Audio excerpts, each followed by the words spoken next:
of the highly successful travelling wall-to-wall street art festival. It has helped transform cities, suburbs and silos throughout the Australian landscape. Have you taken a walk around your local neighbourhood recently, or been keeping up to date with what your local council's been up to? Well, today we're at the Mordialloc Industrial Precinct Mordi Village Wall-to-Wall Festival. And we're speaking with Shaun Hossack, creator of the Wall-to-Wall Festival and also founder for Australia's internationally acclaimed Silo Art Trail. Now, Shaun, you're the founder of this fabulous Wall-to-Wall Festival, and I believe you had a smashing day yesterday. Oh, yesterday was incredible. By far the best festival we've ever ran. It was super busy. I reckon we had thousands upon thousands of people here. I couldn't be more happy with the result, and the collaboration between Kingston Council, St Felix Distillery here and Juddy Roller has just been incredible. So going right back to your roots, how did you get involved in street art to begin with? Well, I grew up in a small town called Benalla, and I wasn't into sport and there wasn't much art, so I wanted to create art myself, and I wanted to bring art to the people like me, teenagers that weren't necessarily into the status quo and wanted something different. And so I guess I was inspired from a very young age, and if I look back, I've actually got a plan that I created when I was 15 years old. Wow. For a festival just like this, and then 15 years later it all came true. And then that evolved into the Silo Art Trail. How did that come about? Well, being a country guy, I knew that the people out there are starved of art. They don't have big art galleries or anything they can easily attend. So I wanted to do something different. I also wanted to change the context of urban and street art, because you can go anywhere and you can see a photo of a wall. It could be any city in anywhere in the world, but a silo in our landscape is uniquely Australian. This has had a big impact on a lot of communities, hasn't it? Can you tell us a bit about how it's brought communities together? Yeah, look, for me, my main goal is to make sure people enjoy themselves, and I'm not just talking the people that you would expect to be into street art. I want families, I want grandparents, I want children, I want everybody to be involved. Community is really important for me. Growing up in a small town and also moving to Fitzroy, Melbourne, 15 years ago when it was very communal, that stuff's really important. It strengthens ties and creates social cohesion in communities. And that's super important to me. Hey Fab, are you having a good day today? Yeah, absolutely. So what brought you down? What attracted you to the Wall-to-Wall Festival? Well, I think it's just all about art, and I think public art needs to be more seen. There needs to be more celebration. So have you seen a few of the installations now? Yeah. And they're fantastic, but we need to actually embrace and celebrate it more, rather than people going, oh yeah, and then everything gets graffitied over.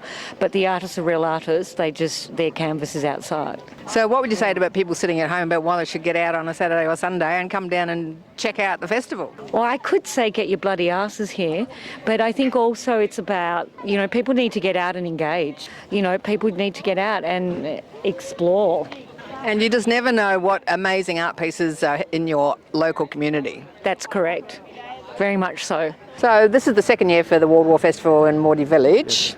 Can you tell us how or who's brought this whole project together? I'm the festival director, so from a creative standpoint I have a fairly large part of that, but in terms of the production, the venue partners, there's been, obviously hundreds of people come together to make something like this happen, but Urban Ground and St Felix, our partners here, Kingston Council have been phenomenal. I've worked with hundreds of councils in my career, and these guys just allow us the freedom to do our best work.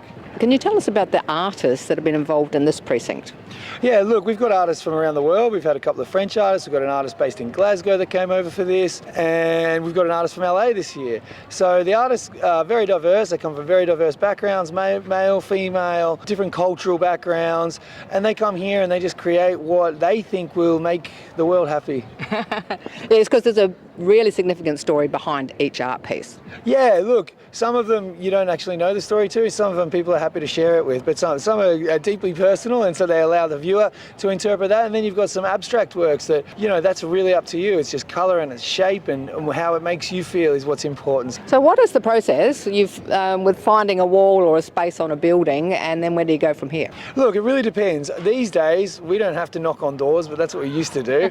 Nowadays people come to us and they say, hey, we've got this project, we've got this wall, can you help us? And we're in the fortunate position to be able to curate and produce these murals and festivals en masse. Over the years it's evolved, and it's become easier and easier for us to create beautiful extravaganzas like this. So you've got the the concept, the idea. We've got a wall, we want a piece, and then what happens and who's involved? Well, you need permissions from councils, you need local businesses, you need to pull in different artists.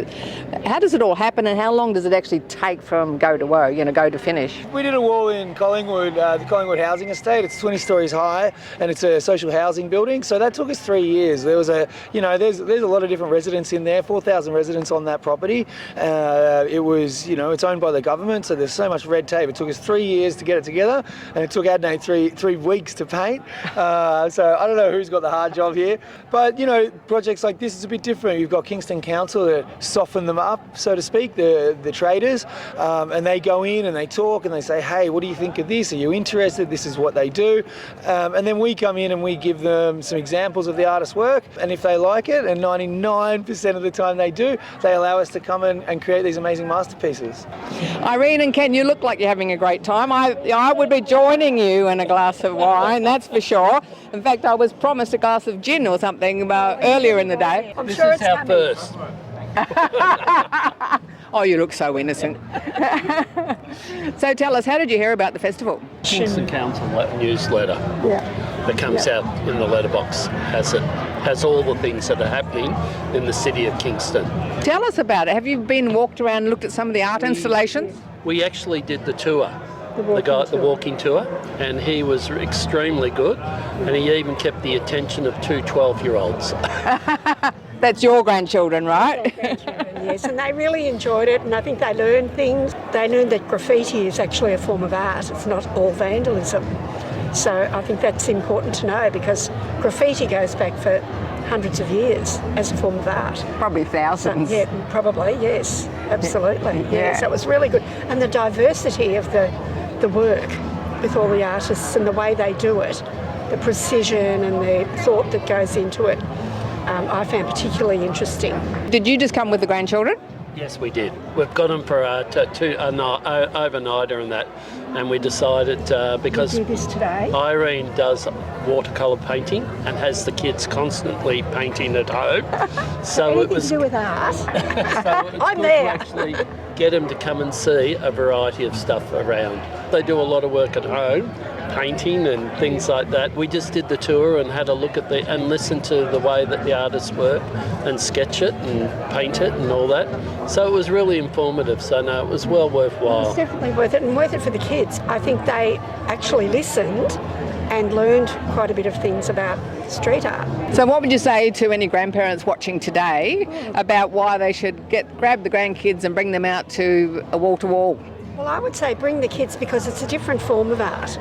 It's something that's, you're not just looking at pictures on a wall, you're looking at the whole scope of wall art, street art, which, and as the guy explained, it's Melbourne, I think, is in the top 3 of street art in the world. So, and I think for kids to learn that, and then they may want to explore more themselves and do some research. And I think kids of any age will enjoy some aspect of it. It's really interesting, and I'll give the Kingston Council credit. They do a marvellous job on a range of things, whether it be from the library with the kids when they were growing up, storytelling, right through to this sort of thing, and even their festival in March. They do a fantastic job. And I think also the food vans and the way there's even, decorated cars and you can actually watch the people doing it. So that's all part of it as well. It's very sort of a holistic impression of Mordialloc, really. So it's been a very lovely day, a very pleasant day, and I would recommend anyone to take the chances to participate. Thanks for watching our program today. Check out your local council activities. Maybe join their Facebook group or get on the email list so you can find out about lots of fun things to do in your local area. And if you want to see more amazing street or silo art, visit Juddy Roller. If you'd like more information on helpful books from Julie Fisher, contact Julie direct or go to our website. You'll find our guests on there. Now it's time to get up and get moving. If you want more 5-minute workouts so you can do one every day, go to our channel on YouTube. Please connect with us on Facebook, Insta and YouTube. We'd love to hear your ideas about living a positive, fun life. I'm Carol O'Halloran. Over 50, so what?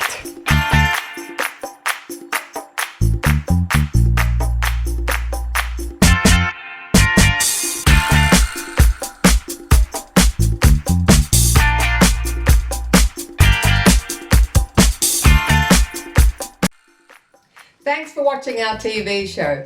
Be sure to hit subscribe and then you'll never miss an episode. Jump on Facebook, join our group, get in on the fun, fitness, wellness and inspiration. I'm Carol, over 50, so what?